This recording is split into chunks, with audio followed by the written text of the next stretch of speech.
और आइए शुरुआत करने जा रहा हूं आज की पहली बड़ी खबर के साथ। जंग का मैदान बना है आधी दुनिया और इस बीच डोनाल्ड ट्रंप पूजा पाठ कर रहे हैं। ट्रंप रोकने घमासान, ट्रंप का अनुष्ठान। आपको तस्वीर दिखाऊंगा ट्रंप क्या कर रहे हैं पहले, लेकिन देखिए क्यों कर रहे हैं। ईरान लगातार हमले कर रहा है। ईरान ने अपने अर्श ड्रोन दागे हैं इजराइल पर। ये वो तस्वीरें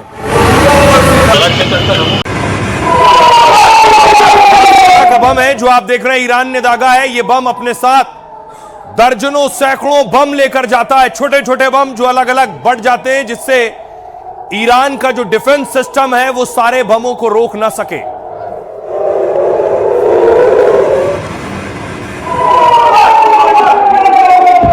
अब इन हमलों के बीच ट्रंप क्या कर रहे हैं? ट्रंप पूजा कर रहे हैं, आज प्रेयर कर रहे हैं। ट्रंप ने सारे पादरियों को बुला लिया है और प्रार्थना की अपने दफ्तर में। We pray for wisdom from heaven to flood his heart, his mind, and Lord, you will guide him in these challenging times that we're facing today. I pray for your grace and your protection over him. Give our president the strength that he needs to lead our great nation. I pray for your grace and your protection over him. Yes. I pray for your grace and protection over our troops and all of our men and women serving in our armed forces. We pray your heavenly blessing upon him in Jesus' name. Amen. Pray for your continued blessing and favor to rest upon him. Trump प्रार्थना कर रहे हैं कि जंग में कामयाबी मिले, प्रार्थना कर रहे हैं कि उनके सैनिक और जवान सुरक्षित रहे। तो अब ट्रंप ऊपर वाले के भरोसे हैं। दूसरी तरफ देखिए नेतन्याहू की जीत के लिए हवन शुरू हो गया है भारत में। संभल की तस्वीर आपको दिखा रहा हूं, यूपी के संभल में नेतन्याहू के लिए हवन। ओम भगवताय विजय गणपतये नमः स्वाहा। ओम भगवताय विजय गणपतये नमः स्वाहा। ओम भगवताय विजय गणपतये नमः स्वाहा। ओम भगवताय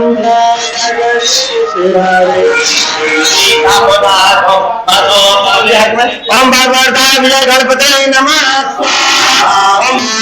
ओम भगवताय विजय गणपतये नमः। दूसरी तरफ आचार्य परमहंस ने आज तिलक किया, खुद नेतन्याहू को टीका लगाया है। सर्वदा कौस्तुभललितं कंठे च मुक्तावली एकादशवा मारुतः वृष्णिमातरवेष्टितो विजयते तारः शुभं जावाणो वेदथे सामर्थ्य नित्यं लक्ष्मीर्वसतु। To come before your presence today, lifting up the arms of our president. आलतू जलालतू आई बला को टालतू। We pray for wisdom from heaven. White house के ओवल ऑफिस में जो हो रहा है, इसका मतलब शायद यही है। I pray for your grace and your protection over him. तस्वीरें देखिए और अपनी हैरानियों को हाजमोला से हजम कीजिए। दुनिया के सबसे ताकतवर देश के सबसे ताकतवर शख्स की आंखें बंद हैं, चेहरे पर शून्य की शांति है, वो पादरियों से घिरा है, प्रार्थना की जा रही है, अरे नहीं, प्रेयर की जा रही है। And your protection over him. I pray for your grace and protection over our troops. सर्वशक्तिमान गॉड को कहा जा रहा है कि वो साथ रहें, सैनिकों की रक्षा करें। पादरियों ने अपने हाथों को शक्तिमान के शरीर पर टच कर रखा है ताकि रॉन्ग नंबर की गुंजाइश ही ना रहे, और गॉड से आ रहा डिवाइन होली सिग्नल सीधा मिस्टर प्रेसिडेंट तक पहुंच जाए। One nation under God, indivisible with liberty and justice for all. We pray your heavenly blessing upon him in Jesus' name. अब कीजिए इंतजार, हो सकता है ट्रंप की आंखें खुलेंगी और वो बोल पड़ेंगे, अंतर मंतर जंतर तोड़ दे ईरान का तंत्र। Father, we just pray you'll continue to give our president the strength that he needs to lead our great nation. अब देखिए जरा, जंग के मैदान में भारी भारी मिसाइल चल रही हैं, ड्रोन चल रहे हैं, फाइटर उड़ रहे हैं और यहां प्रेयर हो रही है। क्या ईरान के हमलों से डोनाल्ड ट्रंप डर गए? क्या अमेरिका के घटते गोला बारूद से ट्रंप टेंशन में है? क्या जंग को लेकर अमेरिकी लोगों के विरोध से वो परेशान है? और क्या इसलिए ट्रंप हाथ जोड़कर प्रार्थना करने लगे हैं? ट्रंप की पूजा पाठ की तस्वीरें दुनिया भर में वायरल हैं। ट्रंप ने अमेरिका की रक्षा और विश्व शांति के लिए प्रार्थना की। अमेरिकी राष्ट्रपति ने यह पूजा प्रार्थना अपने ओवल ऑफिस में की। ट्रंप सीट पर बैठे और उनके कंधों पर हाथ रखकर पादरी प्रार्थना करने लगे। मुख्य पादरी पहले ट्रंप के लिए दुआ और प्रार्थना करते नजर आए। कहा, प्रार्थना है कि ऊपर से समझदारी उनके दिल दिमाग में आ जाए, मुश्किल हालात में आप उन्हें रास्ता दिखाएं, आपकी कृपा की दुआ करते हैं। प्रार्थना के दौरान पादरियों ने अमेरिकी सैनिकों के लिए भी दुआ की। कहा, ईश्वर अमेरिका की सेना में सेवा दे रहे सभी सैनिकों की रक्षा करें और राष्ट्रपति को मजबूती से देश का नेतृत्व करने की ताकत देते रहें। यह पहली बार है जब ट्रंप अपने ऑफिस में इस तरह की पूजा कर रहे हैं। आपने आज से पहले ये तस्वीरें कभी नहीं देखी होंगी। जंग के बीच अब तक ट्रंप बार बार धमकी और बड़े ऐलान करते रहे। वो दावा कर रहे हैं कि अमेरिका के पास असीमित हथियार और ताकत है, लेकिन असल में ईरान जिस तरह मिडिल ईस्ट में उनके बेस पर हमला कर रहा है, उससे वो अमेरिका की सेना और उनके फंड पर दबाव बढ़ा रहे हैं। टैरिफ को लेकर भी ट्रंप पहले ही अमेरिका और दुनिया भर में घिरे हुए हैं, क्योंकि उन्होंने पूरी दुनिया पर टैरिफ लगाया और एक सर्वे के मुताबिक अब 50% अमेरिकी इस जंग का विरोध कर रहे हैं। अमेरिका के लोग भी नहीं चाहते हैं कि अमेरिका ये जंग लड़े। तो क्या ट्रंप ने इन सब से राहत के लिए भगवान से मदद मांगी है? अब आइए, अब आपको सुनवाता हूं। जब पूजा पाठ की बात हो रही है तो सुनिए जरा बाबा बागेश्वर क्या कह रहे हैं। विश्वनाथ जी से प्रार्थना है कि पूरे विश्व में शांति हो, और ये जो मिडिल ईस्ट में दिवाली मनी हुई है, हम चाहते हैं कि वहाँ भी शांति स्थापित हो। प्रेम से प्रकाश होगा, युद्ध से विनाश होगा। क्या लग रहा है जो शांति का सनातन से ही संदेश भारत से जाएगा? एकमात्र सनातन है जो शांति दे सकता है। और वर्तमान में आप देखिए पूरा मिडिल ईस्ट, भारत, पूरी दुनिया में 8 जगहों पर 9 जगहों पर लगभग युद्ध चल रहा है, पर भारत में आज भी शांति है। और इसका सबसे अद्भुत कारण है कि हमारे यहाँ की सेना, नीति, रणनीति और हम सब अपने वैचारिक रूप से संस्कृति से जुड़े हैं, इसलिए शांति। अमेरिका का जो सत्ताधीश है वो बड़ा जो है विचलित आदमी है, उसका कोई भरोसा मत करना। वो सुबह कुछ और बोलता है, शाम को कुछ और बोलता है, ऐसे लोगों का कोई भरोसा नहीं। तो बाबा बागेश्वर कह रहे हैं ट्रंप सुबह कुछ और बोलते हैं, शाम को कुछ और बोलते हैं। दूसरी तरफ ट्रंप पूजा बेशक कर रहे हो, लेकिन अटैक देखिए ट्रंप के सारे ठिकानों पर हो रहे हैं। जैसे विमान पर ईरान का हमला, ये देख रहे हैं।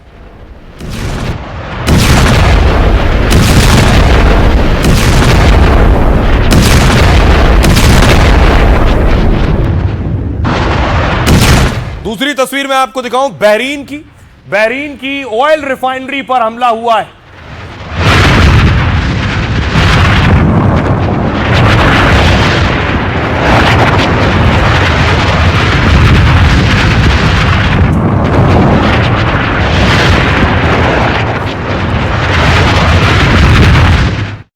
कतर में देखिए जरा, कतर से जो तस्वीर सामने आई है, अमेरिकी डिफेंस सिस्टम कतर में तबाह कर दिया है ईरान ने।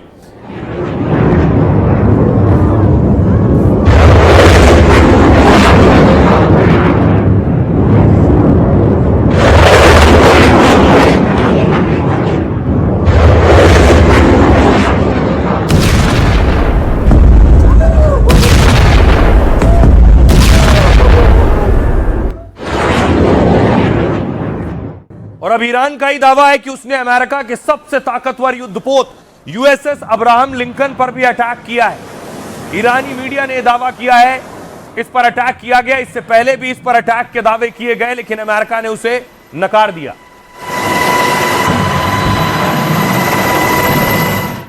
ईरान ने अमेरिका के इस सबसे बड़े युद्धपोत पर हमले का दावा किया है। उसने समंदर में यूएसएस अब्राहम लिंकन वॉरशिप को निशाना बनाया। ईरान ने बॉर्डर से 340 किलोमीटर दूर लिंकन युद्धपोत पर ड्रोन अटैक किया। 4 दिन पहले भी ईरान ने इस अमेरिकी युद्धपोत पर 4 मिसाइलें दागी थी। अमेरिका ने तब ईरानी हमले को नाकाम करने का दावा किया, लेकिन इस बार ईरान का दावा है कि उसने युद्धपोत को नुकसान पहुंचाया है।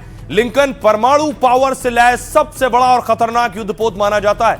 इसमें इतने सैनिक और एयरक्राफ्ट होते हैं जो अकेले बड़ी सेना तबाह कर सकते हैं। लिंकन वॉरशिप में करीब 6000 सैनिकों का बड़ा काफिला होता है।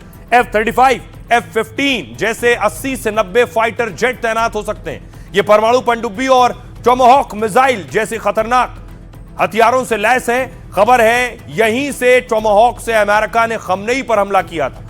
लिंकन युद्धपोत में लगे डिफेंस सिस्टम बड़े हमले से इसे बचाते हैं, लेकिन इस बार अमेरिकी युद्धपोत पर ईरान कैसे हमला करने में कामयाब हो गया?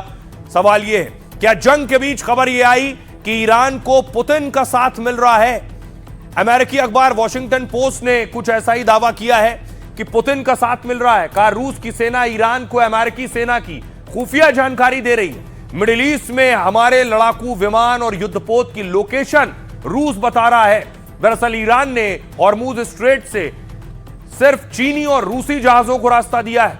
तो क्या रूस अपने शक्तिशाली सैटेलाइट से ईरान को जानकारी दे रहा है? जैसे अमेरिका ने यूक्रेन की मदद की और रूस को जंग में उलझाए रखा है, क्या पुतिन उसी तरह ईरान की मदद कर ट्रंप को फंसाए रखना चाहते हैं? और ईरान के पास ऐसे हजारों ड्रोन मौजूद हैं। बहुत कम पैसे में बनने वाला यह ड्रोन आसानी से जाता है, रडार की पकड़ में नहीं आता है और ट्रंप को सबसे ज्यादा नुकसान पहुंचा रहा है। सोचिए, ट्रंप इतने परेशान हो गए, ये ड्रोन ईरान ने रूस को दिया था, रूस यूक्रेन पर यही ड्रोन दाग रहा था, इसलिए ट्रंप ने ज़ेलेंस्की से पूछा है शाहेद ड्रोन से निपटने का तरीका बताओ। और बाकायदा देखिए, ज़ेलेंस्की ने ट्वीट किया और लिखा है कि हमें रिक्वेस्ट मिली है अमेरिका से, खास तौर से वो कह रहे हैं कि शाहेद ड्रोन से निपटना कैसे, ही अमेरिका हमसे पूछ रहा है, क्योंकि अब तक ईरान इस ड्रोन से निपटता आया है। ईरान जो ड्रोन दाग रहा है, यूक्रेन निपटता आया है। क्या कह रहा है अमेरिका? यह वो ड्रोन जो ट्रंप ईरान की भारी तबाही के बड़े बड़े दावे कर रहे हैं, वो ईरानी ड्रोन से बचने के लिए ज़ेलेंस्की से मदद मांग रहे हैं। यूक्रेन के राष्ट्रपति ज़ेलेंस्की ने खुद इस बात का खुलासा किया, कहा ट्रंप ईरान के शाहेद ड्रोन से निपटने का हमारा अनुभव चाहते हैं। रूस ने 4 सालों में यूक्रेन पर हजारों शाहेद ड्रोन से हमला किया है। अब ईरान भी अमेरिका इजराइल पर इस ड्रोन का इस्तेमाल कर रहा है। यूक्रेन ने ड्रोन हमले नाकाम करने की सस्ती तकनीक विकसित कर ली। 1 लाख रुपए के सस्ते इंटरसेप्टर ड्रोन बनाए यूक्रेन ने, जो शाहेद ड्रोन को मार देते हैं। अभी ईरान के ड्रोन हमलों को लेकर अमेरिकी सेना परेशान है। अमेरिकी अधिकारी कह रहे हैं कि हमने 90% शायद ड्रोन मार गिराए, लेकिन इतने हमले हो रहे हैं कि कुछ ड्रोन बच निकलते हैं और नुकसान पहुंचाते हैं। ईरान के पास करीब 80,000 खतरनाक शाहेद ड्रोन है। इनकी स्पीड 200 किलोमीटर और रेंज 2000 किलोमीटर तक है, यानी पूरे मिडिल ईस्ट और इजराइल तक ये हमला कर सकते हैं। ईरान के शाहेद ड्रोन की कीमत है 18 से 20 लाख रुपए, जबकि ऐसे ड्रोन रोकने में अमेरिका को भारी कीमत चुकानी पड़ रही है, क्योंकि पैट्रियट जैसी अमेरिकी मिसाइल की कीमत 30 से 35 करोड़ रुपए है। मतलब 18 लाख के ड्रोन गिराने के लिए अमेरिका खर्च रहा है 35 करोड़ रुपए। अमेरिका ने ईरान को अगर 1000 ड्रोन भी गिराए तो उसे 35,000 करोड़ रुपए फूकने पड़ेंगे। और ईरान के पास हजारों ड्रोन है और हर महीने हजारों ड्रोन बना भी लेता है। यानी ट्रंप भले असीमित ताकत का दावा करे, लेकिन ड्रोन को रोकना महंगा पड़ रहा है उन्हें।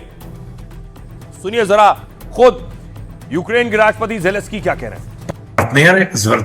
अमेरिका समेत कई देशों ने ईरानी ड्रोन हमलों से बचाव के लिए यूक्रेन से मदद मांगी है। हाल के दिनों में यूएई, कतर, बहरीन, जॉर्डन और कुवैत के नेताओं ने सहयोग के बारे में हमसे बात की है। मैंने जरूरी साधन देने और यूक्रेनी स्पेशलिस्ट भेजने के निर्देश दे दिए हैं, लेकिन यूक्रेन उन पार्टनर्स की मदद करता है जो हमारी सुरक्षा पक्का करने और लोगों की जान बचाने में मदद करते हैं। ये जो शाहेद वैरायटी ऑफ ड्रोन है 2000 किलोमीटर तक तय करके जा सकता है, और उसमें हमने देखा कि उनकी जो इम्पोर्टेंट हाई वैल्यू टारगेट थी अमेरिका और इजराइल की, जैसे राडार पोजीशन थी, उनकी ऑयल इंफ्रास्ट्रक्चर था, एम्बेसीज थी, उसको डिस्ट्रॉय किया। उसमें साइकोलॉजिकल भी इम्पैक्ट बहुत एडवांस रहा, और उसमें जो उनका मिलिट्री टारगेट को हासिल करने के लिए जो एम ऑब्जेक्टिव्स रहती है वो भी हासिल कर पाया। तो कम खर्चे में इतना जो सफलता हासिल करता है, और उसको बनाने में बहुत बड़ा इंफ्रास्ट्रक्चर नहीं चाहिए होती है। अब सवाल यह है, क्या ट्रंप खमनेई को मारकर जंग को हल्के में ले रहे थे? उन्हें लग रहा था बहुत बड़ी जंग में मैं नहीं घुसूंगा, इजराइल निपटेगा, लेकिन वो उल्टा रहा है। ईरान ने रणनीति के साथ क्या किया है, आसपास जितने देशों में अमेरिका के बेस थे सबसे पहले उन्हें उड़ाया है।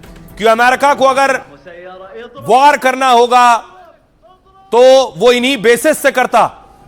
ईरान पर हमला करने के लिए मुस्लिम देशों में जो बेसेस हैं उससे अटैक करता है, इसलिए ईरान ने सबसे पहले मुस्लिम देशों में जितने एयर बेस हैं अमेरिका के वो उड़ा दिया।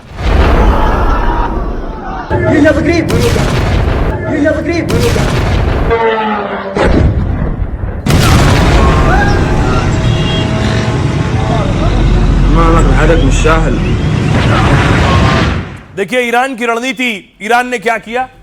मैंने आपको कई बार बताया कि ईरान के आसपास अमेरिका के बेस हैं, बहरीन, कतर, सऊदी अरब, यूएई, कुवैत, जॉर्डन, इराक, इस तरह के बड़े देश अपने बेसेस बनाते हैं लंबी जंग के वक्त इनका इस्तेमाल करने के लिए। ईरान ने इसके उलट पहला काम क्या किया कि बेशक ईरान की मिसाइल अमेरिका तक ना जा पाए, लेकिन आसपास अमेरिका के जितने सैन्य अड्डे हैं उन्हें उड़ा दिया। इन्हें उड़ाने से अमेरिका की एक बड़ी ताकत खत्म हो गई है। अब अमेरिका के पास हमला करने का विकल्प सिर्फ इजराइल के बेस बचे हैं। दूसरी तरफ देखिए, यह है जो लगातार मिसाइल दाग रहा है ईरान, अभी भी हमले कर रहा है उन ठिकानों पर जो अमेरिका और इजराइल के।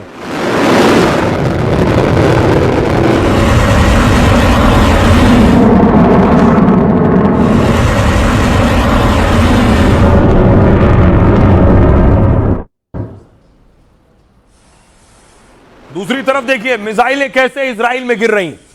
इजराइल पर भी अटैक हो रहा है क्योंकि इजराइल के डिफेंस सिस्टम मिसाइल की बौछार और खासतौर पर जो क्लस्टर बम दाग रहा है ईरान, उन्हें रोकने में नाकाम हो रहा है।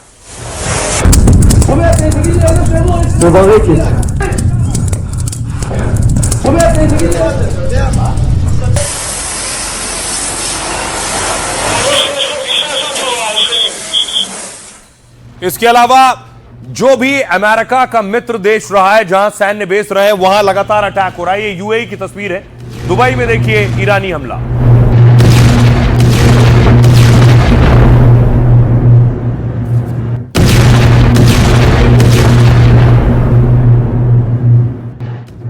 और अगली तस्वीर देखिए जरा, बताया जा रहा है इजरायली फाइटर है, इजरायली फाइटर को रडार ने पकड़ा और उसके बाद कैसे ईरान ने उड़ा दिया है।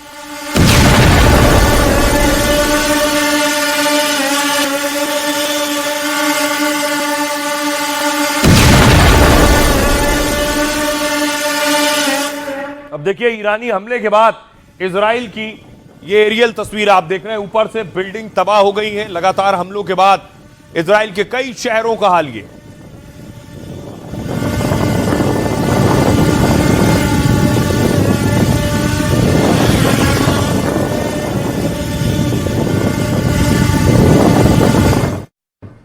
अब देखिए सवाल यह है, ईरान आखिर किस रणनीति के तहत इस जंग में आगे बढ़ रहा है। क्या अमेरिका को लग रहा था कि ईरान इतने वक्त तक नहीं लड़ पाएगा या ऐसे नहीं लड़ पाएगा, लेकिन ईरान खास रणनीति के तहत लड़ रहा है। ईरान अमेरिका को थकाने की रणनीति पर काम कर रहा है, इसलिए वो जंग में ज्यादातर छोटे हथियार चला रहा है पहले, जबकि उन्हें नाकाम करने में ट्रंप को बड़े बड़े हथियार लगाने पड़ रहे हैं। खाड़ी देशों में अमेरिका के लगभग हर सैन्य ठिकाने को ईरान ने इस युद्ध में निशाना बनाया और नुकसान पहुंचाया, ताकि अमेरिका इन बेस से ईरान पर हमला ना कर सके। जंग लंबी खिंची तो ट्रंप को इजराइल या यूएस से हमले करने पड़े, जो ईरान पर कम असरदार हो या फिर कम नुकसान करें। छोटे हथियार वाली रणनीति में ईरान क्लस्टर बम का इस्तेमाल कर रहा है, जिसका दावा टाइम्स ऑफ इजराइल की रिपोर्ट में किया गया है, क्योंकि ईरान ने कल इजराइल पर कई बैलिस्टिक मिसाइलें दागी। दावे के मुताबिक इन मिसाइलों में क्लस्टर बम लगे हुए थे। क्लस्टर बम ऐसे बम होते हैं जो हवा में बिखर जाते हैं। इजरायली सेना ने कहा जब मिसाइल जमीन की ओर आती है तो उन मिसाइलों के वॉरहेड हवा में खुल जाते हैं, जिसमें से करीब 20 छोटे बम अलग अलग जगहों पर गिरते हैं। हर बम में करीब 2.5 किलो विस्फोटक होता है और यह करीब 8 किलोमीटर इलाके में फैलता है। ये छोटे बम सीधे जमीन पर गिरते हैं और टकराते ही फट जाते हैं। यही बम क्लस्टर बम होते हैं जो बड़े इलाके को नुकसान पहुंचाते हैं। हालांकि इनका धमाका बैलिस्टिक मिसाइल जितना ताकतवर नहीं होता है, लेकिन बड़ा नुकसान करते हैं। सुनिए जरा आखिर ये जंग कहां जा रही है, सुनिए जरा विदेश मामलों के जानकार क्या कहते हैं। ईरान का जो सत्ता है वो इतनी, उसकी जड़ें इतनी मजबूत हैं और इस तरह से फैलाव है उनमें कि ईरान को नेस्तनाबूद करना आसान नहीं होगा। जो कमांड स्ट्रक्चर है वो अभी तक टूटा नहीं है। कोई विपक्ष में जो आंदोलन होने थे वो भी नहीं हो रहे हैं। कोई विकल्प इस्लामिक गणराज्य का भी प्रस्तुत नहीं हुआ है, सिवाय शाह के बेटे, जिनको कि ईरान में कोई खास लोकप्रियता नहीं है, वो बाहर से अमेरिका से बोल रहे हैं। ईरान तो रणनीति के साथ लड़ रहा है, लेकिन अमेरिका पैसा स्वाहा कर रहा है, बारूद में फूंक रहा है। समंदर से अमेरिकी हमले, ये अमेरिका का एयरक्राफ्ट कैरियर है, लगातार अपने फाइटर लगा रखे हैं। फाइटर में देखिए मिसाइल जो लगी है, ये सारी मिसाइलें दागी जा रही हैं ईरान पर।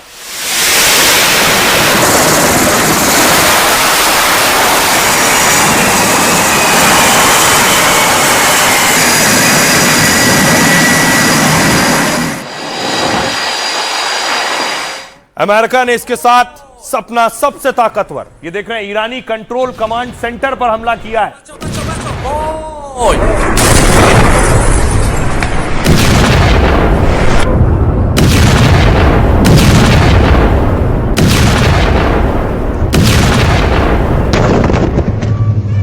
बताया जाता है ये जो खमनेई की सेना है, आईआरजीसी का कंट्रोल कमांड सेंटर था, उसे उड़ा दिया है अमेरिका ने।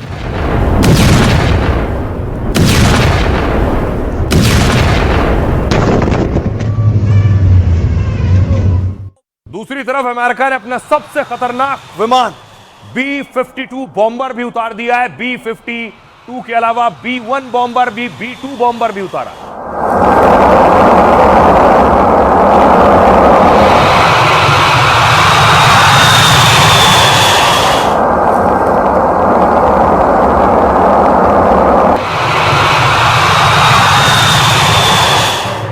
और खमनेई का बंकर जो ईरान में था, उस बंकर को उड़ा दिया गया है। खमनेई का जो अति सुरक्षित बंकर कहा जाता था, सेफ जोन, सेफ ठिकाना कहा जाता था, उसे उड़ा दिया।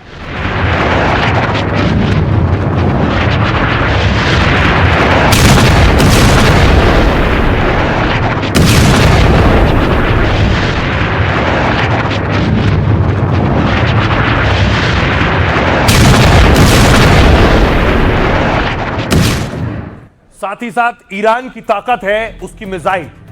ढूंढ रहा है अमेरिका और इजराइल की आखिर मिसाइल रखी कहां है। मिसाइल स्टोरेज तक पहुंचा है। दावा किया जाता है यहां ईरानी मिसाइल थी, इस ठिकाने पर अटैक किया गया।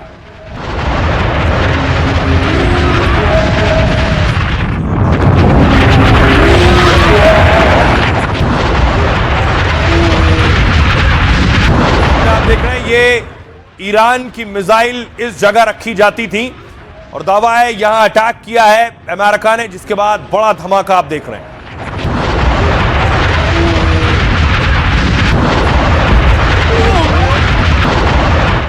इसी तरह बाकायदा एक बैलिस्टिक मिसाइल ट्रक में लॉन्च करके रखी गई थी, इस पर अटैक किया है।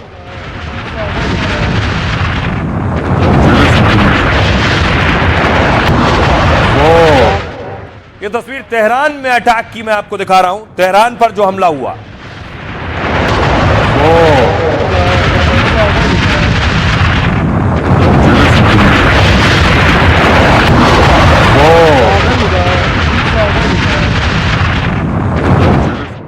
दूसरी तरफ अब मैं आपको दिखाता हूं वो मिसाइल, बैलिस्टिक मिसाइल जो ट्रक पर प्लांट की गई थी और उस पर अटैक किया है।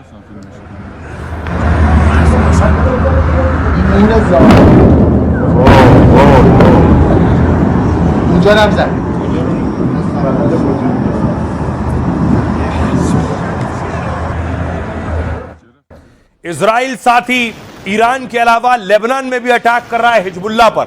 लेबनान के बेरूत में इजराइल ने हमला किया है।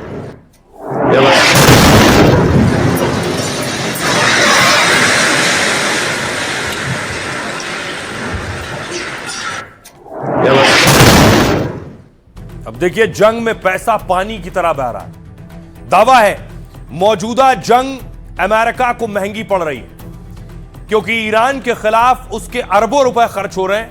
रिपोर्ट्स के मुताबिक रोज 9,000 करोड़ रुपए खर्च हो रहे हैं। जंग के शुरुआती 100 घंटे में 35,000 करोड़ फूंक डाले।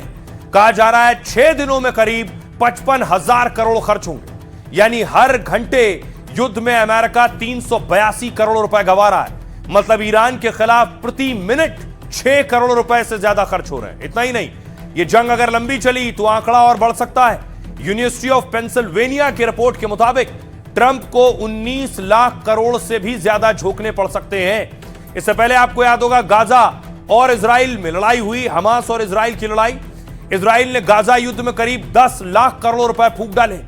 बैंक ऑफ इजराइल ने युद्ध से यह आर्थिक नुकसान बताया है। इसमें 7 लाख करोड़ रुपए से ज्यादा तो रक्षा सामानों पर खर्च हुआ है। इससे पहले जो जंग 4 साल से चल रही है, 21वीं सदी का सबसे महंगा युद्ध है रूस और यूक्रेन का युद्ध। एक रिसर्च के मुताबिक रूस यूक्रेन जंग में आर्थिक लागत करीब 220 लाख करोड़ से भी ज्यादा है। यानी सालाना जंग में 50 लाख करोड़ रुपए का नुकसान। युद्ध की सबसे बड़ी कीमत मानव जीवन के रूप में चुकानी पड़ती है। दावा है कि करीब 5 लाख सैनिक और हजारों नागरिक मारे गए। वर्ल्ड बैंक ने कहा है कि यूक्रेन को फिर बसाने में 588 अरब डॉलर खर्च होंगे। सुनिए जरा ट्रंप क्या कुछ कह रहे हैं और ईरान के उप विदेश मंत्री क्या कह रहे हैं। मैं एक बार फिर से ईरानी रिवोल्यूशनरी गार्ड, सेना और पुलिस के सभी सदस्यों से हथियार डालने की अपील कर रहा हूं। हम दुनिया भर के ईरानी राजनयिकों से अपील करते हैं कि वो शरण के लिए अनुरोध करें और एक नए और बेहतर ईरान को बनाने में अमेरिका की मदद करें। तेहरान के पास अमेरिकी इजरायली हमले के खिलाफ देश की रक्षा करने और बहादुरी से लड़ने के अलावा दूसरा कोई विकल्प नहीं है। हमने कसम खाई है कि देश आखिरी गोली और आखिरी सैनिक तक विरोध करेगा। ट्रंप ईरान में नेतृत्व बदलने की बात करते हैं, जबकि वे अपने ही देश में न्यूयॉर्क के मेयर तक नियुक्त नहीं कर सकते। वो अपने देश में लोकतंत्र की बात करते हैं, लेकिन ईरान की लोकतांत्रिक सरकार को गिराना चाहते हैं। अब देखिए, बेशक ट्रंप पानी की तरह पैसा बहा रहे हो, लेकिन ट्रंप चाहते हैं ईरान में सत्ता परिवर्तन हो। ईरान जब सरेंडर करे तो वो नेता वहां का लीडर बने जिसे ट्रंप। देखिए ट्रंप क्या चाहते हैं, ट्रंप किसे सुप्रीम लीडर बनाना चाहते हैं और आखिर ट्रंप क्यों चाहते हैं कि ईरान में उनके जो वो चाहते हैं वो वाली सरकार हो। ईरान को कौन चलाएगा ये ट्रंप तय करना चाहते हैं। ट्रंप ने ऐलान किया है कि वो नया सुप्रीम लीडर तय करेंगे, क्योंकि अली खमनेई के बाद से वो पद खाली पड़ा हुआ है जिस पर खमनेई के बेटे मुश्तबा को बैठाने की तैयारी है। लेकिन अमेरिकी राष्ट्रपति ट्रंप यह सुनकर भड़क गए। ट्रंप ने कहा वो खमनेई के बेटे को बर्दाश्त नहीं करेंगे। एक इंटरव्यू में साफ किया कि मुश्तबा मुझे पसंद नहीं है। इतना ही नहीं, ट्रंप ने सीधे अमेरिकी दखल का फरमान सुना दिया है। कहा ईरान को मेरे बिना नया सुप्रीम लीडर नहीं चुनना चाहिए। उन्होंने कहा नए नेता के चयन में अमेरिका की भूमिका जरूरी है। बिना अमेरिका की भागीदारी के ऐसा करना वक्त की बर्बादी होगी। ट्रंप ने कहा ईरान अगर अमेरिका को शामिल किए बिना नया सुप्रीम लीडर चुनता है तो इसका कोई मतलब नहीं होगा। अगर नया नेता भी पुराने नेतृत्व की नीतियां जारी रखता है तो अमेरिका और ईरान के बीच फिर टकराव हो सकता है। ट्रंप ने कहा ऐसा नेता हो जो ईरान में शांति और स्थिरता ला सके। ट्रंप वेनेजुएला की तरह ही ईरान में भी प्लान पर काम कर रहे हैं। जैसे उन्होंने खुद को वेनेजुएला का राष्ट्रपति घोषित किया था, वैसे ही ट्रंप ईरान में अपने समर्थक को सर्वोच्च नेता बनाना चाहते हैं। इसमें अमेरिकी समर्थक निर्वासित प्रिंस रजा पहलवी का नाम है। पहलवी कह चुके हैं मैं ईरान में सत्ता संभालने के लिए तैयार हूं। सुनिए जरा इस पर अमेरिकी राष्ट्रपति डोनाल्ड ट्रंप क्या कह रहे हैं। ईरान अगर अमेरिका को शामिल किए बिना सुप्रीम लीडर चुनता है तो इसका कोई मतलब नहीं होगा। खामनेई के बेटे मुश्तबा को संभावित उत्तराधिकारी माना जा रहा है, लेकिन हम इसे स्वीकार नहीं करेंगे। अगर नया नेता भी पुराने नेतृत्व की नीतियां जारी रखता है तो अमेरिका और ईरान के बीच फिर टकराव हो सकता है। अमेरिका ऐसा नेता चाहता है जो ईरान में शांति और स्थिरता ला सके। इस लड़ाई और जंग के बीच बहुत से लोग हैं जो फंसे हुए हैं, बहुत से लोग हैं जो परेशान हैं। 1000 दिक्कतें ये जंग अपने साथ ला रही है, चाहे वो तेल की दिक्कत हो या जो अपनों से बिछड़ गए हैं, दूसरे मुल्कों में फंसे हुए हैं। लगातार अटैक हो रहा है उस जगह से जहां से तेल आता है। ये हॉर्मुज स्ट्रेट की तस्वीर मैं आपको दिखा रहा हूं। ईरान का वो इलाका जहां से दुनिया का तेल गुजरता है, ईरान उस पर हमले कर रहा है। और यहां जो जहाज फंसे हुए हैं, इन जहाज में दावा किया जा रहा है 23,000 भारतीय फंसे हैं। जो हॉर्मुज स्ट्रेट में ऑयल वेसल खड़े हैं, तेल के जहाज खड़े हैं, इसमें 23,000 भारतीयों के फंसे होने की खबर। स्ट्रेट ऑफ हॉर्मुज जहां से ये जहाज तेल के गुजरते हैं, हजारों भारतीयों के फंसे होने की खबर है। सूत्रों के मुताबिक 23,000 भारतीय समंदर में फंसे हुए। फारस की खाड़ी में फंसे 36 जहाजों पर भारत का झंडा लगा है, यानी वो भारतीय हैं। भारत के झंडे का मतलब है भारत में रजिस्टर्ड है। ऐसे 24 जहाज स्ट्रेट ऑफ हॉर्मुज के पश्चिम में और 12 पूर्व में। इनमें 36 जहाजों में 6 कच्चे तेल के टैंकर और 10 LPG कैरियर। भारतीय झंडे वाले जहाजों पर 1000 से ज्यादा नाविक हैं। भारतीय नाविक ज्यादातर दूसरे देशों के जहाजों पर काम करते हैं। फारस की खाड़ी क्षेत्र में SCI के भी 7 जहाज मौजूद हैं। सरकार ने इस क्षेत्र में भारतीय जहाजों की निगरानी बढ़ा दी है। जहाजों की निगरानी अब 6 घंटे की जगह हर घंटे की जा रही है। इस इलाके में 10,000 करोड़ का भारतीय सामान फंसा हुआ है। उधर ईरान में बड़ी संख्या में भारतीयों के फंसे होने की खबर है। लखनऊ के शिया धर्मगुरु कल्बे जव्वाद का परिवार भी मुश्किल में है। कल्बे जव्वाद की बहन, बेटा और भतीजा ईरान में फंसे। लखनऊ और आसपास के इलाके में करीब 3,000 लोग ईरान में हैं। खबर है कि खाड़ी देशों में भारत के करीब 50,000 लोग फंसे। इनमें से 10 से 15 हजार आ गए हैं, 30,000 से भी ज्यादा अभी लोग फंसे हैं। इनमें महाराष्ट्र के जालना के सांसद कल्याण काले दुबई में फंसे हुए हैं। सुनिए जरा क्या कुछ कह रहे हैं जंग में जिन लोगों ने अपनों को खोया है, सुनिए। वो जो उसको जाने का था और मिसाइल को आने का था, ऐसा कुछ सिचुएशन मेरे को मिला। वो लोग बोला बॉडी है, क्रू बोलता है बॉडी है, और इधर ऑफिस स्टाफ बोलता है कि डेक पे लेके आया था। तो लेक पे लेके आया था तो आप जहाज छोड़ा और लाइफ बोट में क्यों नहीं उतारा? उसका कोई लोग के पास कोई जवाब नहीं। बॉडी का कंडीशन क्या है वो भी पता नहीं। बोलते हैं इतने दूर से मारा, वो भी मेरे को वो जहाज का फोटो नहीं है, ना वीडियो है, अंदर का फोटो है ना। अगर दीक्षित मिला तो तुम फोटो भी लेना मांगता था हमको, दे आपका ये लड़के का ये पोजीशन, लेकिन वो बात छुपा रहा है कुछ। आपको लग रहा है मतलब कुछ बात छुपाई जा रही है, तो आपकी मांग क्या रहेगी सरकार से? मांग रहे हैं मेरे को बॉडी हमको चाहिए और पूरा रिपोर्ट रिटर्न में चाहिए। ये अच्छा नहीं हुआ सच में। वो देश के लिए कर रहा था ना, या ऐसा उसको भगवान ने देता नहीं था उसको ऐसा मरण नहीं आता था। ऐसा नहीं आना चाहिए। हाँ, अच्छी चाहिए तरह से जाता ना तो अच्छा होता, लेकिन ये ऐसा अच्छा नहीं है। लड़का, यंग लड़का 23 साल का ऐसा हो जाएगा तो पिताजी का हालत क्या होगा आपको तो मालूम है कि उसका अभी ज़्यादा करके तो मैं उनको देखा नहीं है जब से अब हुआ है, जब से क्या, मगर बहुत दुख की बात है। अब देखिए जरा, तेल के टैंक फंसे हुए हैं, दूसरी तरफ बहुत से भारतीय फंसे हुए हैं। जो भारतीय अलग अलग देशों में फंसे हैं, एयरपोर्ट से तस्वीरें आ रही हैं इस तरह की, दुबई से तस्वीरें आई इस तरह की, दूसरे खाड़ी देशों से तस्वीरें आई।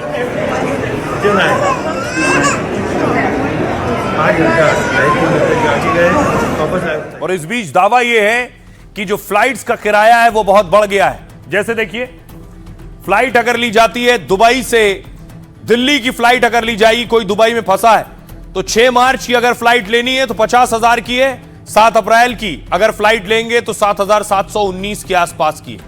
इसके अलावा दुबई से अगर फ्लाइट ली जाती है मुंबई की, तो दुबई से मुंबई की फ्लाइट अगर लेंगे आज और कल की, तो 6 मार्च की फ्लाइट 78,000 से 1,21,000 तक है, और 6 अप्रैल की लेंगे एक महीने बाद की तो 7,724 की पड़ जाएगी।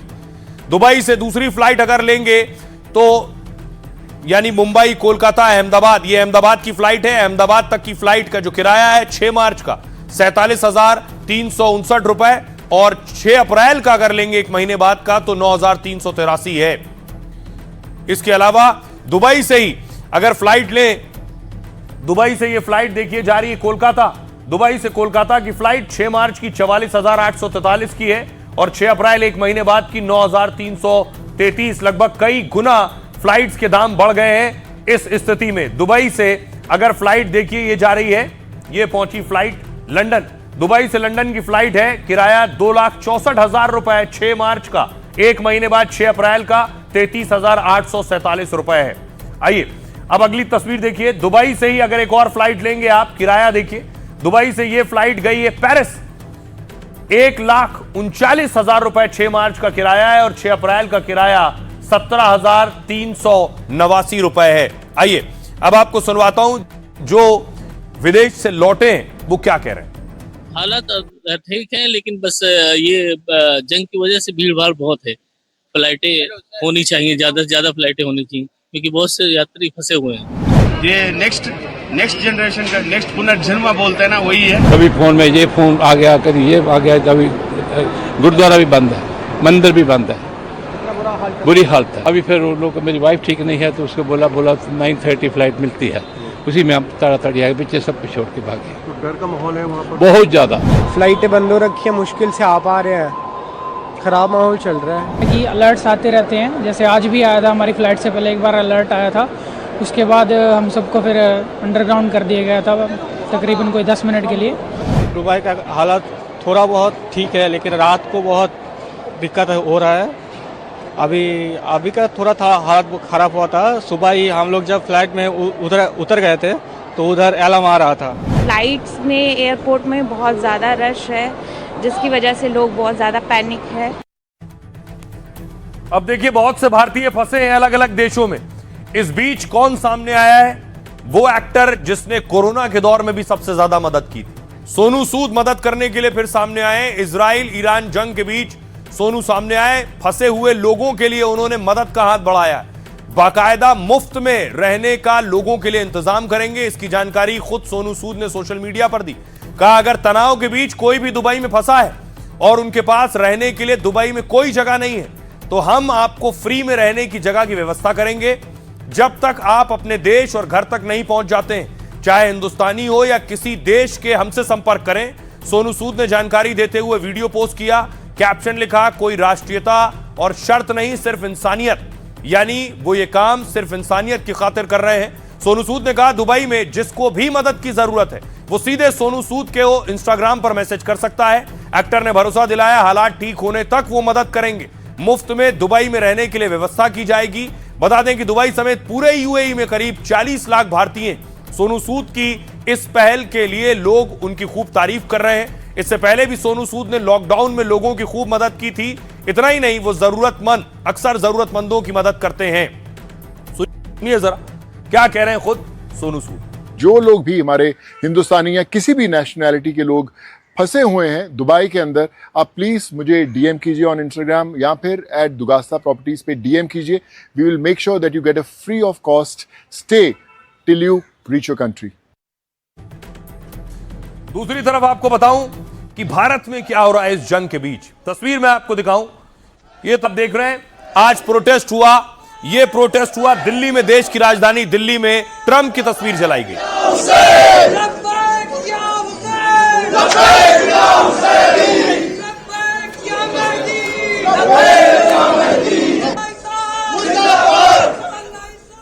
दूसरी तस्वीर देखिए, कोलकाता से आई है। पश्चिम बंगाल के कोलकाता में प्रोटेस्ट हुआ है और यह प्रोटेस्ट अमेरिकन काउंसुलेट के बाहर हुआ।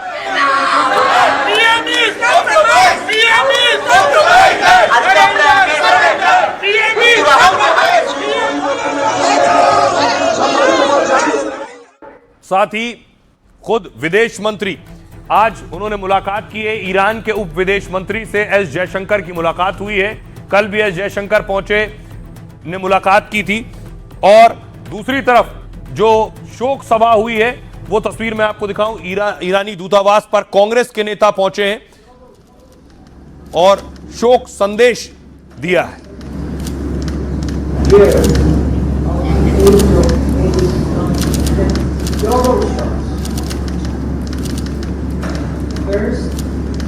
पिछले 24 घंटे में भारत और ईरान के बीच 3 बार संपर्क हुआ है। आज दिल्ली में विदेश मंत्री एस जयशंकर ईरान के उप विदेश मंत्री से मिले। दोनों के बीच मुलाकात रायसीना डायलॉग के दौरान हुई। इससे पहले एस जयशंकर ने ईरान के विदेश मंत्री से बात की थी। कल विदेश सचिव विक्रम मिस्री ईरानी दूतावास पहुंचे थे और सरकार की ओर से खamenei की मौत पर संवेदना जताई थी। उन्होंने ईरानी राजदूत से मुलाकात की और शोक जताया था। दूतावास में विदेश सचिव ने शोक पुस्तिका पर हस्ताक्षर किए थे। ईरानी दूतावास में 3 दिन के शोक पुस्तिका रखी गई है। 3 दिन के लिए जो भी शोक जताना चाहते हैं वो इस पर दस्तखत कर सकते हैं। आज कांग्रेस नेताओं का भी एक दल ईरानी दूतावास पहुंचा और ईरान के सुप्रीम लीडर की मौत पर शोक जाहिर किया। कांग्रेस के नेताओं ने भी शोक पुस्तिका में अपने शोक संदेश लिखे हैं। राज्यसभा सांसद कपिल सिब्बल भी आज ईरानी दूतावास पहुंचे। कांग्रेस लगातार मोदी सरकार पर सवाल उठा रही है। सोनिया गांधी ने लेख लिखकर विदेश नीति पर सवाल उठाए और पूछा खamenei की हत्या पर पीएम मोदी आखिर चुप क्यों, निंदा क्यों नहीं की। आइए आपको सुनवाता हूं, सुनिए जरा सियासतदान क्या कह रहे हैं। ईरान और भारत की जड़ें एक दूसरे से जुड़ी हुई हैं। हम भारत फारसी संस्कृति और सभ्यता के हैं और ये हमारी संस्कृति विरासत के अनुरूप है। हम ईरान और भारत संबंधों को बहुत महत्व देते हैं। हालात अच्छे नहीं हैं, लेकिन हालात इंसानियत के लिए अच्छे नहीं हैं। इंसानियत पर एक सवालिया निशान लगा हुआ है। इस सवालिया निशान को ख़त्म करने के लिए, मिडिल ईस्ट में हालात बेहतर करने के लिए हमें कुछ पेशकश करनी चाहिए। हिंदुस्तान की आवाज़ दुनिया में गूंजे और सुनी जाए, ये हम लोगों को उम्मीद है। लेकिन ऐसा लगता है कि हिंदुस्तान की आवाज़ ही नहीं बची। 3000 साल से रिश्ते हैं इंडिया के और ईरान के, अच्छे रिश्ते रहे। कई टाइम मुसीबत में हमारे साथ में ईरान खड़ी हुई है। कई टाइम जब टेस्टिंग टाइम से तो ईरान अपने तरफ से हिंदुस्तान की दोस्ती निभाई है। तो इसीलिए गम में शामिल होना मुझे लगता है कि हिंदुस्तान की सरकार के लिए और हिंदुस्तान की तमाम पार्टीज और हिंदुस्तान के लोगों के लिए ये नेचुरल है कि हम उनके गम में शरीक हों। और ऐसे हालात में एक टेंशन ये है बहुत से लोगों को कि आखिर जंग चल रही है, कहीं तेल मिलना बंद ना हो जाए। ये देखिए ढाका में ये डर और ये खौफ दिखा, वहां के पेट्रोल पंप की तस्वीर सामने आई है। भारी भीड़ पेट्रोल पंप पर।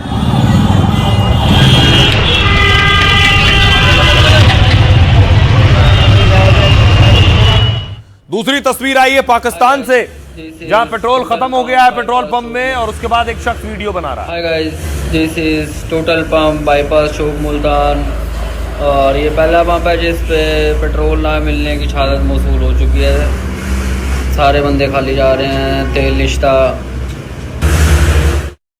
लेकिन भारत को परेशान होने की जरूरत नहीं है, क्योंकि भारत को तेल मिलता रहेगा और भारत में तेल की कोई कमी नहीं होने वाली। देखिए कैसे ईरान के साथ जारी जंग का असर हॉर्मुज स्ट्रेट पर पड़ रहा है, जहां से तेल आता है। भारत का करीब 50% कच्चा तेल इसी रास्ते से आता है। इसी चिंता के बीच भारत के लिए एक राहत की खबर है। भारत में पेट्रोल डीजल के दाम बढ़ने का संकट फिलहाल टल गया है, क्योंकि भारत को शर्तों के साथ रूस से तेल खरीदने की छूट मिल गई है। अमेरिका ने भारतीय रिफाइनरीज को 30 दिनों का लाइसेंस दिया है। अमेरिका का यह स्पेशल लाइसेंस 3 अप्रैल तक प्रभावी होगा। इस लाइसेंस से समुद्र में अटके रूसी टैंकरों को रास्ता मिल सकता है। दरअसल भारत ने पहले ही बड़ी मात्रा में रूसी तेल खरीदा। कई टैंकर समंदर में और वो मार्च से अप्रैल के बीच पहुंचने वाले हैं। अगर इन खेपों को रोक दिया जाता तो काफी बुरा असर होता। भारतीय रिफाइनरियों को तुरंत वैकल्पिक सप्लाई ढूंढनी पड़ती। इससे भारत में तेल की कीमतें और अचानक बढ़ सकती थी।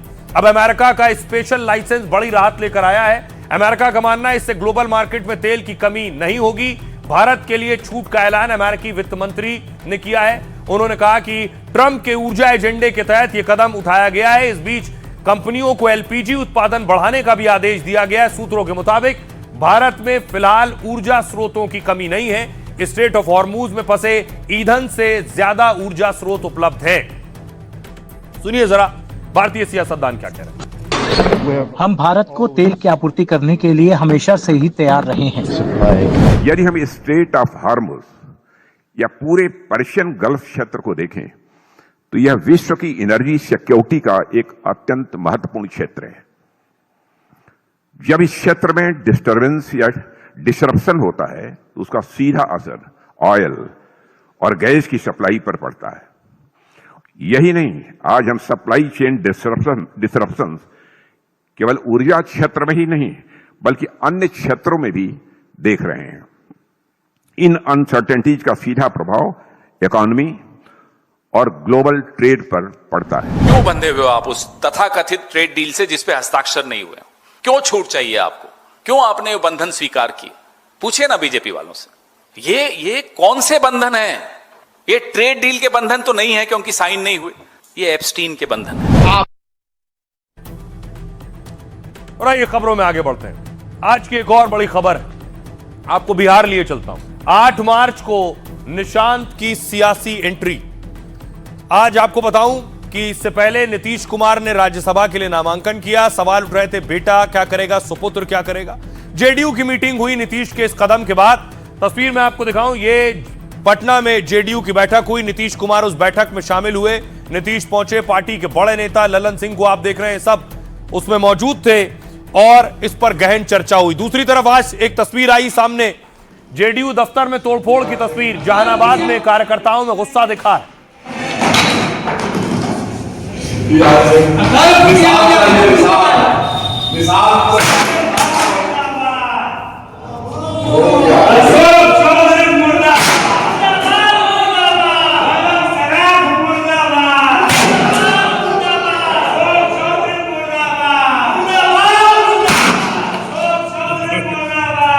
दूसरी तरफ पार्टी दफ्तर के बाहर भी पोस्टर लगे थे। ये तस्वीर आप देख रहे हैं, काफिला पहुंचा।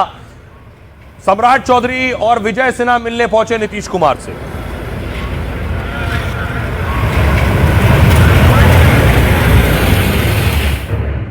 और पार्टी दफ्तर के बाहर देखिए पोस्टर लगे थे और कार्यकर्ता पोस्टकार्ड लिख रहे हैं नीतीश कुमार को।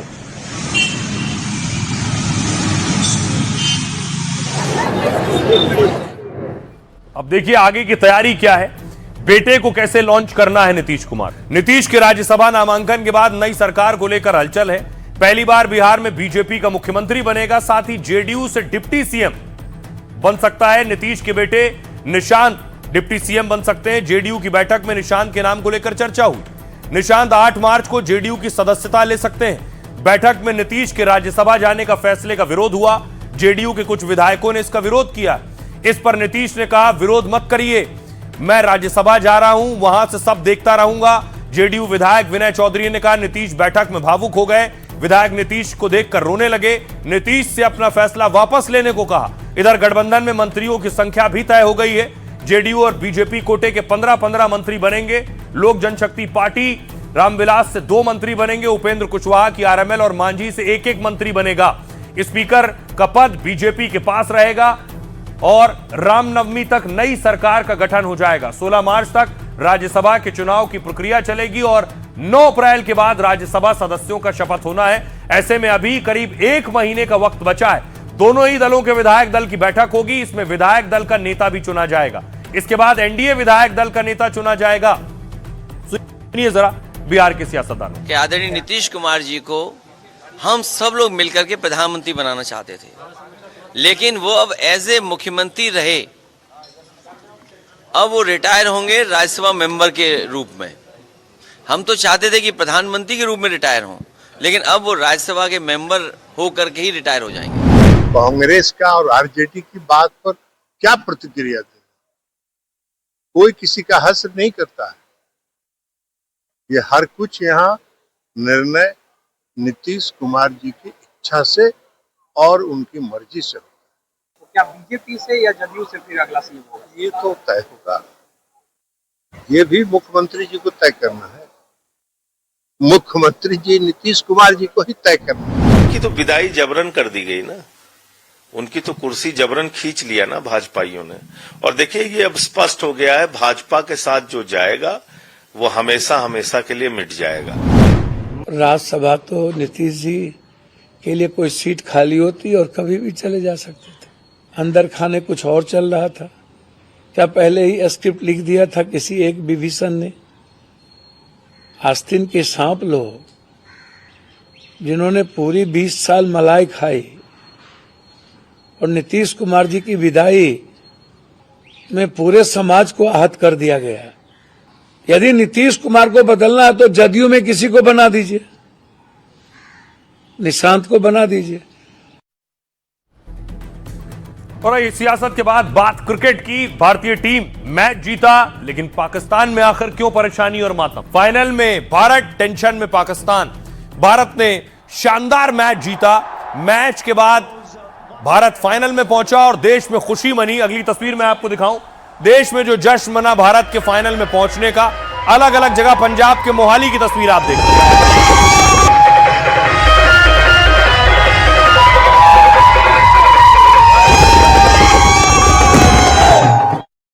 लेकिन दूसरी तरफ देखिए जरा पाकिस्तान में क्या हो रहा। पाकिस्तानी क्रिकेटर भारत थपथपा रहे हैं। वसीम अकरम जीत के बाद कह रहे हैं, पाक के पूर्व कप्तान वसीम अकरम ने टीम इंडिया की तारीफ की। टीम इंडिया दबाव में कभी नहीं आती है। विकेट गिरने पर भी वो शांत रहते हैं। वो हारने से कभी नहीं घबराते हैं। भारतीय टीम हमेशा सकारात्मक खेलती है। पाक की टीम विकेट गिरते ही दबाव में आ जाती है।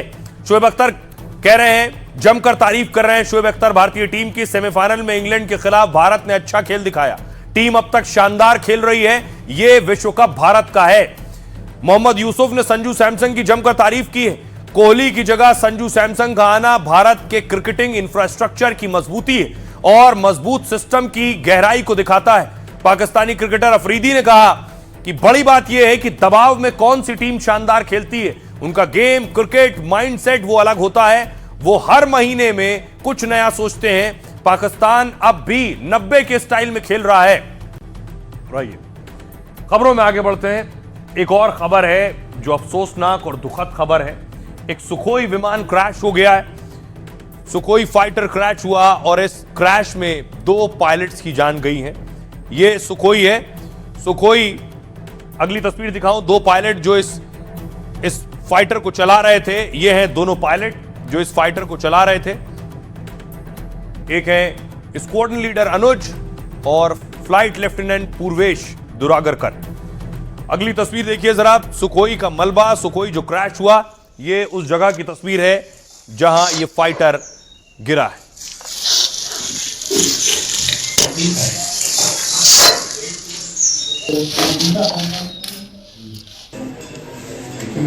ये पायलट के घर वालों की तस्वीर आप देख रहे हैं। परिवार में अफसोस, मातम है।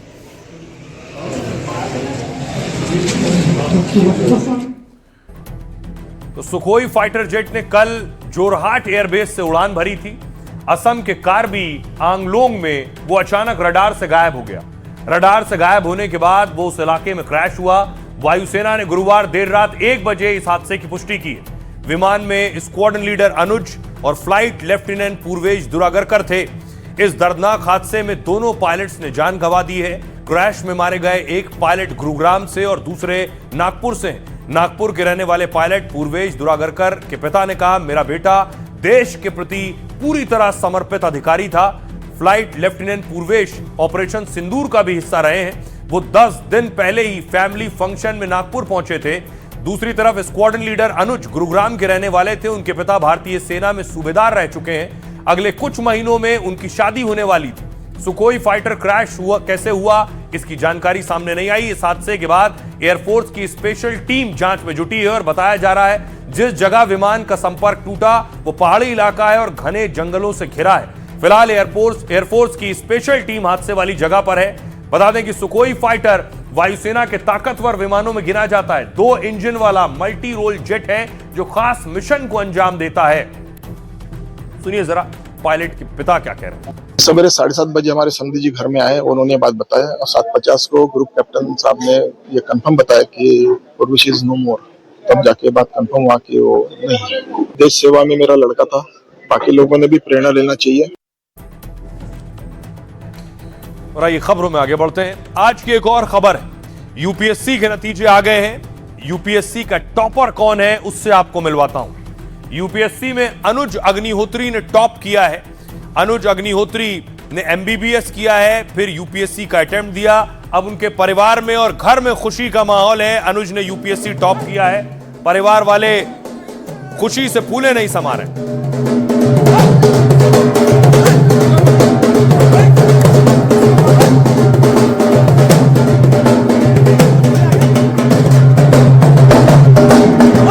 राजस्थान के अनुज अग्निहोत्री ने यूपीएससी एग्जाम टॉप किया है।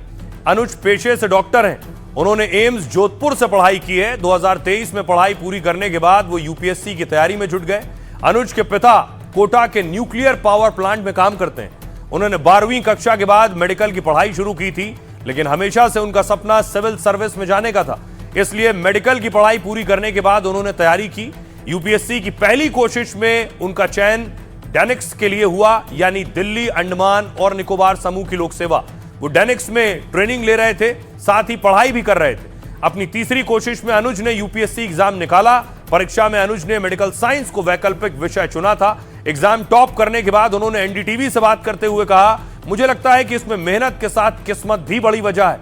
इस बार यूपीएससी परीक्षा में 958 अभ्यर्थियों का चयन हुआ। इसमें कुल 180 कैंडिडेट्स आईएएस के लिए चयनित हुए, वहीं आईपीएस के लिए 150, आईएफएस के लिए 55 कैंडिडेट्स चुने गए हैं। सुनिए जरा यूपीएससी टॉपर अनुज अग्निहोत्री। अच्छा लग रहा है सर, काफी ज्यादा प्रोसेस होने में टाइम लग रहा है, बट काफी अच्छा लग रहा है। बाकी लोगों के लिए तो यही कहना चाहेंगे कि अगर इस प्रोसेस की बात करी जाए तो अपना मोटिवेशन बरकरार रखिए, मेहनत करते रहिए, सफलता इवेंचुअली आपको मिल जाएगी किसी ना किसी फॉर्म। ऐसे वैसों को दिया है, ऐरे गैरों को दिया है, मुझको भी तो लिफ्ट करा दे, थोड़ी सी तो लिफ्ट करा दे। तो अनुज गाना भी तैयार करके गए थे और ये सोच कर गए थे कि वहां इंटरव्यू में उनसे अगर गाना सुना जाएगा तो यही गाना गाएंगे। बहरहाल फिलहाल इतना ही। आप भी अपना और अपनों का बहुत बहुत ख्याल रखिए। रुकना एक ब्रेक के लिए।